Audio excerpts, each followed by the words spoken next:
4 साल का एक बच्चा जिसे काफ़ी देर से खांसी हो रही थी, खांसते खांसते उसका चेहरा लाल हो चुका था। साथ ही उस बच्चे को सांस लेने में भी दिक्कत हो रही थी। बार बार माँ माँ कह के चिल्ला रहा था। माँ उसके घर पे नहीं थी और ना ही कोई ऐसा समझदार व्यक्ति घर पर था जिससे क्या वो जाकर अपनी बात कह सके। घर पर था तो उसका मामा, जिसकी उम्र 16 या 17 साल के आसपास, वो खेलने में मशगूल था। रोता हुआ अपने मामा के पास जाता है कि मामू, मुझे बहुत तेज़ खांसी हो रही है, सांस लेने में दिक्कत हो रही है, मैं क्या करूं? मामू कहता है कि परेशान मत हो, मैं अभी तुम्हारा इलाज कर देता हूं।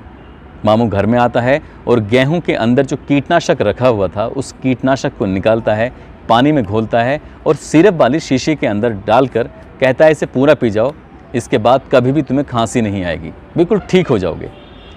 भांजे ने अपनी मामा की बात पर विश्वास किया और उस शीशी को गटक जाता है। शीशी पीने के बाद उसकी क्या हालत होगी सहज ही अंदाज़ा लगाया जा सकता है, मगर मामा ने जो किया है वो वाकई बहुत गलत किया है।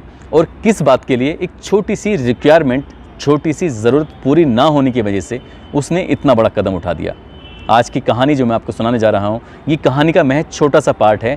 इसकी पूरी कहानी सुनेंगे तो आप विचलित हो सकते हैं, आपको ये कहानी झकझोर सकती है, आपको ये कहानी परेशान भी कर सकती है। आदाब, नमस्कार, सत श्री अकाल। मैं उस्मान सैफ़ी। आज की जो सच्ची घटना मैं आपको सुनाने जा रहा हूँ, ये सच्ची घटना है मध्य प्रदेश का एक ज़िला है मंदसौर और इसी ज़िले का एक थाना लगता है अफजलपुर। दरअसल 14 फरवरी 2022 का ये वाक़या है। एक महिला जिसकी उम्र लगभग 21 साल है, वो अचानक से घर से लापता हो जाती है, गायब हो जाती है। इस घर में उसके सगे दो भाई रहते हैं, माँ और बाप रहते हैं। जब ये घर वालों को पता चलता है कि उनकी बेटी निर्मला अचानक से गायब हो चुकी है, कहीं उसका अता पता नहीं चल रहा है, तो पूरे परिवार की परेशानी बढ़ जाती है। और परेशानी सबसे ज़्यादा बढ़ती है इसके बड़े भाई संतोष की। संतोष अपने ही घर नहीं बल्कि आसपास के सभी घरों में जाता है और अपनी बहन के बारे में पता करता है। अपनी बहन को आसपास की जगहों पर भी तलाश करता है। जब घर वाले अरे ये लड़की नहीं मिलती है तो वो रोता हुआ बिलखता हुआ अपनी माँ से कहता है, माँ, निर्मला बहन का कहीं पता नहीं चल रहा है। तुम तो जानती हो कुछ टाइम पहले उसका बेटा जो दुनिया से चला गया है, शायद इसलिए वो परेशान थी, उसे ढूंढ के लेकर आते हैं। ये घर वाले इकट्ठा होकर सीधे पहुंचते हैं अफजलपुर थाने में और थाने में जाकर जिसका बड़ा भाई संतोष कुमार रो रो कर गिड़गिड़ा कर कहता है कि साहब, मेरी बहन को वापस ला दीजिए, मेरी बहन घर से चली गई है, बहुत ज़्यादा परेशान है, पता नहीं उसके साथ कुछ अनहोनी ना हो जाए। पुलिस वाले भी इस मामले को गंभीरता से लेते हैं और गंभीरता से लेने के बाद सीधा जीप उठाकर पहुंचते हैं गांव में। गांव जाकर जब पता करने की कोशिश करते हैं, लोगों से पूछताछ करते हैं, तो पूछताछ में एक बात सामने आती है कि इस लड़की की सन 2017 में आटा साटा एक प्रथा है, उसके तहत शादी हुई थी। आटा साटा का मतलब कि इस घर से अगर लड़की जाएगी तो जिस घर में लड़की जाएगी उस घर से वापस एक लड़की आएगी, मतलब बहन के बदले में बहन आपको मिल जाएगी। इस प्रथा के तहत उसकी शादी हुई थी सन 2017 में। जब पता निकाला जाता है कि उसकी ससुराल कहाँ पर है, तो कुछ ही किलोमीटर दूर उसकी ससुराल थी। पुलिस वाले आखिरकार इकट्ठे होकर वहाँ पहुँच जाते हैं। जाकर जो अपनी आंखों से देखते हैं तो थोड़ा सा हैरान थे, परेशान थे। वो लड़की खुश थी, अपने ससुराल में अपने पति के साथ थी। जब इंस्पेक्टर ने ये बात देखी तो इंस्पेक्टर कमलेश सिंगार को वाकई अचंभा सा हुआ, आश्चर्य हुआ कि कोई लड़की अपनी ससुराल से भागते हुए मायके की तरफ तो देखी है, लेकिन कोई लड़की मायके से भागकर ससुराल गई है, जी वाकई आश्चर्य की बात है। वो उस लड़की को अपने साथ बिठाकर थाने ले आते हैं और थाने लाकर उससे जब पूछताछ करने की कोशिश करते हैं तो लड़की ज़ोर ज़ोर से रोने लगती है। इंस्पेक्टर को शुरू में लगता है कि शायद ये कुछ बहाने कर रही है, कुछ नाटक करने की कोशिश कर रही है। इंस्पेक्टर उसको डांटते हैं, डांटते हुए कहते हैं कि यहाँ पर नाटक करने की बिल्कुल भी ज़रूरत नहीं है, जो बात है वो सच बताओ, अगर सच के अलावा कुछ और बताने की कोशिश की तो तुम्हारा अच्छा हाल नहीं होगा। लड़की कहती है कि साहब, मैं सच ही बताऊंगी। दरअसल जो सच बताती है उसको सुनने के बाद किसी के भी रोंगटे खड़े हो सकते हैं। दरअसल इसको लड़का पैदा हुआ था और जिस घर में ये गई थी उसकी भाभी को लड़की पैदा हुई थी।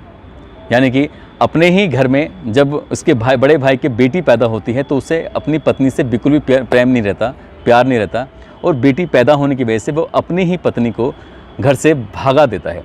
यानी कि जब उसकी पत्नी घर से भाग जाती है, मगर कुछ टाइम के बाद वो अपनी पत्नी को लेने के लिए जब ससुराल जाता है, उससे कहता है कि तुम घर चलो, तो वो साफ इनकार कर देती है। कहती है कि मेरे साथ बहुत ज़्यादा यातनाएं दी जाती हैं, मुझे बहुत ज़्यादा परेशान किया जाता है, इसलिए मैं किसी भी कीमत पर अपनी ससुराल नहीं जाऊंगी।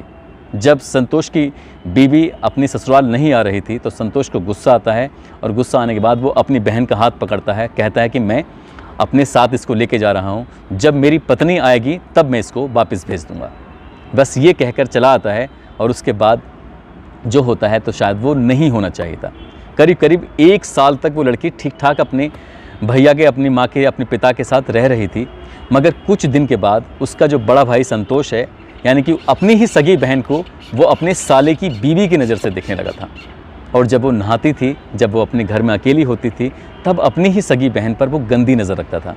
हालांकि बहन इस बात को भांपती थी, मगर उसने कभी भी इस बात का किसी को अंदाज़ा नहीं होने दिया, खुलासा नहीं होना दिया, ना ही किसी से ये बात कही। मगर एक दिन उसके साथ ऐसा होता है, जब घर के हर एक सदस्य किसी न किसी काम से घर से बाहर गए होते, छोटा भाई भी, माँ भी, पिताजी भी, तब इस घर में संतोष और उसकी सगी बहन निर्मला दोनों अकेले थे। और उसने अपनी बहन के साथ मुँह काला किया और ये कहते हुए कि जैसा मैं अपनी पत्नी के साथ करता था वैसा ही तुम्हारे साथ करूँगा। बहन रोती है, चिल्लाती है, गिड़गिड़ाती है, भीख मांगती है अपनी रहम की, अपनी रक्षा की, और कहती है कि तुम तो मेरे हाथ में राखी बांधते थे, कहते थे कि मैं तुम्हारी रक्षा करूँगा, फिर भी तुम मेरे साथ इतना गंदा काम कर रहे हो। मगर कई घंटे बीत जाते हैं, वो अपनी ही बहन के साथ जब गंदा काम कर रहा था तो बार बार ये कह रहा था कि जब मेरी बीवी यहाँ से चली गई है तो मैं कहाँ, किसके पास जाऊँगा, किसके साथ करूँगा, इसलिए मैं तेरे साथ ये काम करूँगा। और ये पहली बार नहीं था, उसके बाद एक आदत सी पड़ जाती है।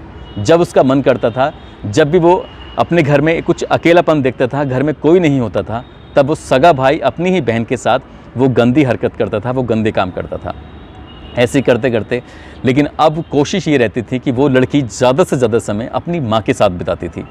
माँ भी काम पे जाया करती थी नौकरी पर, और जो भाई है वो भी नौकरी पे जाता था, पिता है वो भी नौकरी करता था, छोटा भाई वो कभी कभार घर से बाहर निकलता था। लेकिन अब कोशिश रहती थी कि वो ज़्यादा से ज़्यादा समय अपनी माँ के साथ बिताएगी तो भैया के चंगुल से आज़ाद रहेगी, बची रहेगी। जब वो कभी भी उसके भाई को मौका मिलता था तब उसके साथ वो गलत करता था। एक दिन उसने अपनी आप बीती अपनी ही सगी माँ से बताई कि माँ, भैया मेरे साथ बहुत गलत करते हैं, मैं क्या करूँ। लेकिन माँ ने जब ये बात सुनी तो माँ को यकीन नहीं हुआ। माँ ने अपने ही बेटे को 2-3 थप्पड़ मारे और थप्पड़ मार के कहा कि क्या तुम सचमुच अपनी बहन के साथ ऐसा करते हो। तो भाई ने बहाना बनाते हुए कहा कि, और रोते रोते कहा कि मैं अपनी बहन के साथ ऐसा कर सकता हूँ, कभी सपने में भी नहीं सोच सकता। माँ को यकीन आ जाता है और कहानी फिर पहले जैसी शुरू हो जाती है। बहन को जब चाहा वो हवस का शिकार बनाया करता था और जब चाहा जैसा चाहा वैसे करता था। ऐसे ही चलता चला आता है। अब एक दिन यानी कि 5 जनवरी 2022 को इसके भाई ने, उससे पहले से भी वो कई बार डिमांड करता रहा है कि मुझे मोबाइल चाहिए, तुम इतना कमाती हो, तुम्हारे पैसे कहीं भी तो नहीं जा रहे हैं, मुझे अगर दे दोगी तो क्या दिक्कत आ जाएगी। जब बार बार भाई मोबाइल की डिमांड कर रहा है तो मोबाइल उसका नहीं मिलता है। और ये लड़की जब घर से बाहर काम करने के लिए जाती है तो अपने ही बेटे को घर में अपने छोटे भाई के सुपुर्द कर जाती है उसकी देखरेख के लिए। लंबे समय से यही सब चल रहा था और उसके जब छोटे भाई को गुस्सा आता है कि मुझे मोबाइल तो मिल नहीं रहा है और मैं इसकी रखवाली कर रहा हूँ, तो गुस्से में आकर एक दिन उसको कीटनाशक पिलाकर उसको हमेशा हमेशा के लिए मौत के घाट उतार देता है। जब ऐसा कुछ होता है और ये सारी बातें जब बहन थानेदार को बता रही है तो थानेदार ने इन सब लोगों को बुलाकर सख्ती से जब पूछताछ करता है तो बारी बारी से सभी लोग, यानी कि बड़ा भाई और छोटा भाई, एक एक बात को सच सच बता देते हैं कि हाँ वाकई हमने ऐसा किया है। इंस्पेक्टर जब ये बातें सुन रहा था, इससे पहले वो लड़की अपनी आप बीती बताते बताते रोती है, मगर बाद में वो लड़का यानी इंस्पेक्टर बात सुनते सुनते रोने लगता है। जब इसके छोटे भाई से पूछा जाता है कि तुमने कीटनाशक क्यों पिलाया, क्या बात थी, तो उसने यही आरोप लगाया कि मेरी बहन मुझे मोबाइल नहीं दिला रही थी, इसलिए मैंने अपने भाई का हमेशा हमेशा के लिए काम तमाम कर दिया।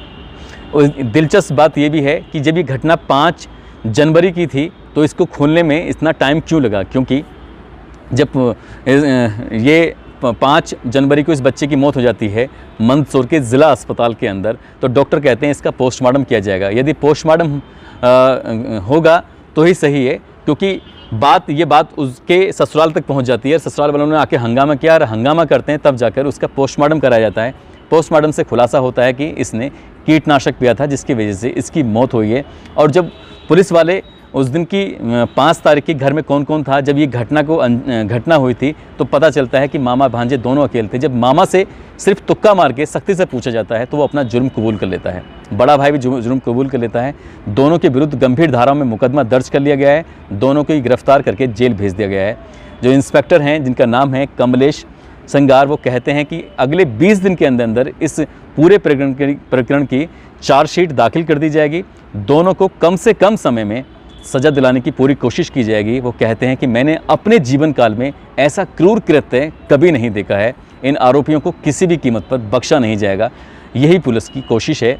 दोस्तों, इस कहानी को सुनाने का उद्देश्य किसी को परेशान करना नहीं है, किसी का दिल दुखाना नहीं है, बल्कि आपको जागरूक करना है, आपको सचेत करना है कि कोई भी इंसान अपनी ज़रूरत को पूरा करने के लिए किसी भी हद तक गिर सकता है। एक सगा भाई जिसको मोबाइल नहीं मिला था, उसने अपनी भांजी का कत्ल कर दिया। और एक सगा भाई जिसकी पत्नी रूठ कर चली गई थी, वह वापस नहीं आई थी, अपनी ही बहन से वो गंदा काम कर रहा था। उसकी आंखों पर बिल्कुल पट्टी पड़ चुकी थी, उसे दिख नहीं रहा था कि वो सगी बहन है, जबकि उसे लगता था कि ये साले की पत्नी है, जबकि उसे ये नहीं पता था कि आटा साटा प्रथा के तहत बहन की अदला बदली हुई है। रिश्ते नहीं बदले हैं, वो बहन ही रहेगी, चाहे वो मर जाए या ज़िंदा रहे। दोस्तों, अपना ख्याल रखें, सुरक्षित रहें। जय हिंद, जय भारत।